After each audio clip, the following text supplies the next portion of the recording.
Muchas gracias, señor presidente. Señora presidenta, en la última comparecencia que usted tuvo en este pleno, el pasado 7 de junio, presentó como un propósito de su Gobierno la sustitución del ingreso mínimo de solidaridad por una renta mínima de inserción. El objetivo, decía usted, erradicar la pobreza, un objetivo, desde luego, loable. El anuncio contemplaba que las familias con un ingreso menor a 415,35 euros por persona, es decir, el 78% del IPREM, pues podrían tener una ayuda de un máximo de 12 meses de ese 78% del IPREM, de esa misma cantidad, añadiéndole un 10%, es decir, unos 41,36,53 euros por cada miembro distinto al solicitante, hasta un máximo del 125% del IPREM, decía usted, que son unos 665,64 euros. Días después, la consejera de Igualdad, establecía que el número de familias beneficiarias, 42.500 por año, con una inversión en 4 ejercicios, de 2018 a 2021, de 819 millones de euros, es decir, casi 205 millones al año.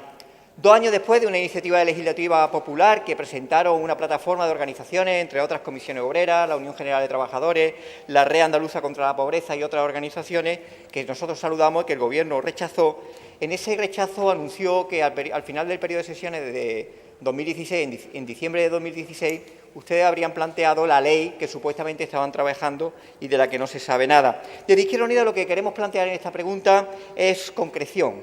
Vamos a concretar esa iniciativa que usted anunció y a ver si conseguimos que nos conteste. La primera de ellas, que nos llama la atención, es con qué criterio se concluye que son o que serán 42.500 familias las beneficiarias.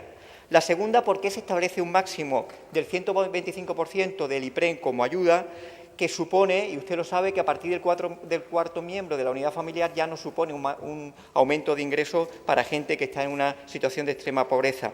La tercera, ¿por qué establece un máximo de prestación de 12 meses cuando, por desgracia, la pobreza no dura un año, no son 12 causas, 12 meses? La cuarta, ¿en qué consiste la medida de discriminación positiva que usted aludía? Y la última, ¿realmente piensa que se va a pagar a partir del 1 de enero de 2018? Muchas gracias. Gracias, señor Maillo. Señora presidenta. Gracias, presidente. La pregunta que usted me trae hoy aquí, agradezco que hoy la haga, porque en el debate que tuvimos en esta Cámara no prestó la más mínima atención a esta iniciativa. Le trajo otro tipo de cosas, pero no esta iniciativa. Así que me alegro que se interese hoy por ella y le doy la bienvenida. Pregunta sobre dotación presupuestaria, contenidos, que veo que ya en estos días ha podido recuperar la información. Y mire, estamos ante un equipo nuevo, pero con las mismas prioridades que el Gobierno del que usted formaba parte.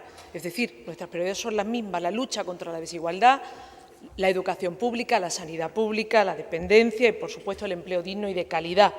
Son las políticas que permiten combatir esa pobreza que yo comparto. Durante la crisis económica ha aumentado y, sobre todo, por las políticas de austeridad. Ha hecho referencia a las condiciones, al número de usuarios que se van a poder beneficiar y al plazo temporal del que yo hablé aquí en esta Cámara.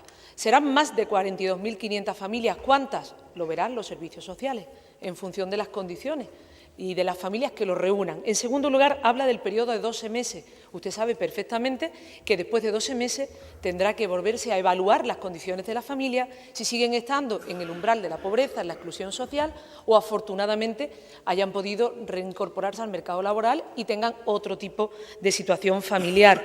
Sabe que en esta Cámara, y si no lo sabe porque entonces no me escuchó, hoy se lo digo, hablamos de la posibilidad de ampliar incluso 6 meses a aquellas personas que tuvieran situaciones de extrema vulnerabilidad, mujeres víctimas de violencia de género, familias monoparentales con hijos a su cargo, etcétera, que podrían ampliar ese tiempo, como decía, de percepción mínima, pero sobre todo va a ser una norma que va a venir aquí al Parlamento y que, evidentemente, tenderé la mano para poder ampliarla y para poder mejorarla en la medida que responda a las necesidades que tienen los andaluces y las andaluzas.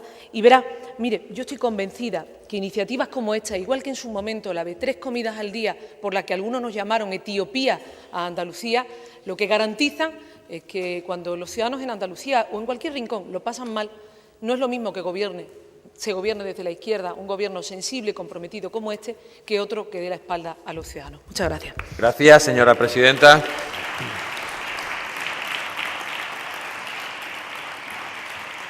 Señor Maillo. Gracias, señor presidente. Señora presidenta, yo no sé si los objetivos son iguales el Gobierno este o el anterior. Lo que está claro es que la praxis no es la misma. Mire, los datos de la última encuesta de condiciones de vida del Instituto Nacional de Estadística dan unos datos relevantes y al mismo tiempo estremecedores. El 44,3% de los niños andaluces se encuentran en una situación de pobreza relativa, es decir, 718.196 niños y niñas andaluces. Si acudimos a lo que puede ser el objetivo primero de esta renta mínima de inserción, la pobreza extrema, o severa, mejor dicho, hablamos del 22,6% de la población infantil. 366.393 niños y niñas en pobreza severa. 366.393 golpes a un modelo capitalista y profundamente desigual. Si atendemos al dato de las 42.500 familias que se estimaba, que usted dice que más de 42.500, pero no ha establecido otra reseña, por tanto mantenemos esa base, con la ayuda que hay llegaríamos solamente al 30% de familias en pobreza extrema.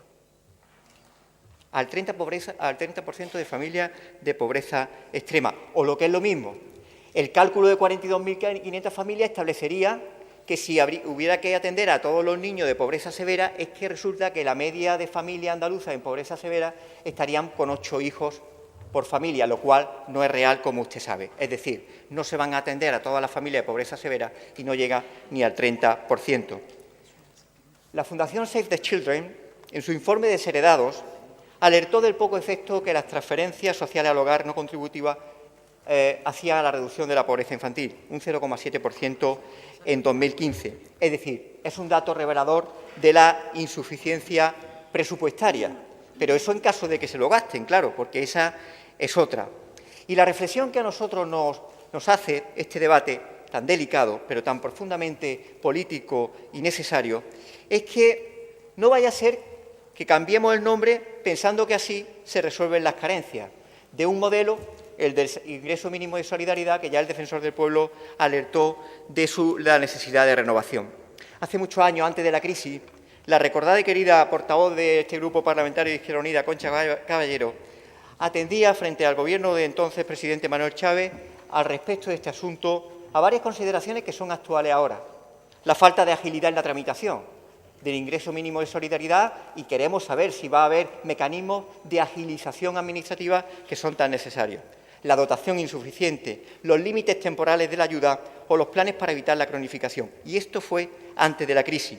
A la luz de 2017 nos surgen, señora presidenta, otras inquietudes. ¿Cómo se hace compatible esta nueva iniciativa con los compromisos de bajada de impuestos con sus socios de Gobierno? ¿Dónde está la bolita, señora Díaz? Porque nosotros no la tenemos. El regalo fiscal que ustedes han hecho en los presupuestos de la Junta de 2017 a Ciudadanos de 245 millones de euros no casa con, por ejemplo, la aplicación de 250 millones de euros que estiman ustedes que debe gastarse durante cada año en el periodo de 2018-2021 para el ingreso mínimo, la renta mínima de inserción. A nosotros no nos salen las cuentas, señora Díaz. La verdad que suena un poco a trilerismo político, porque si nosotros tenemos 819, o ustedes dicen que va a haber 819 millones de euros en 4 años, es decir, a 205 millones de euros, lo que nos salen es que habrá una media de ayuda de 482 euros por familia y por mes en una familia que no puede tener no más de entre 2 o 3 miembros. Es decir, estamos abordando un plan que a todas luces es insuficiente, y yo le animo a que, lejos de la nominalización de las políticas sobre si estas son de izquierda o no, hablemos de lo concreto. Nosotros vamos a estar aquí y, desde luego, favorables a la renta mínima de inserción, pero si esta tiene un carácter de suficiencia presupuestaria, de no limitación temporal, de adecuación a las necesidades y, desde luego, un elemento absolutamente irrenunciable, que es la atención a la erradicación de la pobreza severa que tiene en Andalucía unos datos absolutamente insoportables. Muchas gracias. Gracias, señor Maillo.